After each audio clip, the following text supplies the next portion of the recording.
A stunt driving roadside charge can be a devastating experience, especially if you were unaware of your speed. Now, an officer pulls you over, they write you a summons, they possibly arrest you for a short time, they tow your car, they suspend your license, and then they leave you to figure out how to get to your destination all on your own. And it's a lot to absorb in a short period of time. So what if you were unhappy about the way you were treated by the officer? Let's investigate. The officer was angry and rude. Does this help my case? Generally, the answer is no, because even though you are upset by your situation, stunt driving is considered a serious public safety threat to the Ontario roads, and officers are the ones responsible for the well-being of citizens. And according to the law, you have just put those people, those citizens' lives at risk with your speed.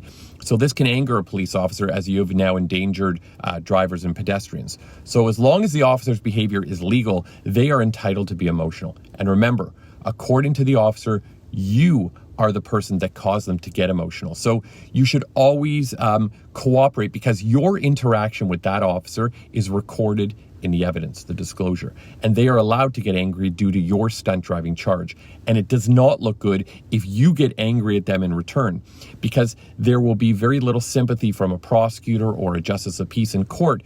Okay, so the second question is, the officer just left me at the road and left. I had no car, no license, and they didn't help me. Well, the court's response would probably be, too bad.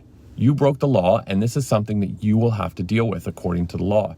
If you had children in the car, if it was winter, if you were alone, if you didn't have your ID, none of this is the responsibility of the officer. The officer can always choose to be helpful, but if they're not, that is something that does not have any effect on your stunt driving case. So should I bring this up in court or to my legal representative? Well, listen, you're free to discuss the officer's treatment at the roadside whenever you want. However, it will rarely benefit you at all. In fact, it can actually have the opposite effect on your case. A stunt driving charge in Ontario simply relies on the evidence of the radar or the officer's judgment. So unless the officer's treatment alters that radar, then it would have little bearing on the evidence itself.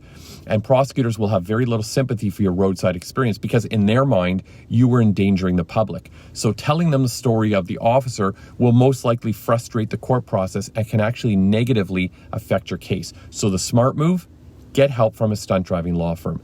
Your driver's license is now at risk for 1 to 3 years.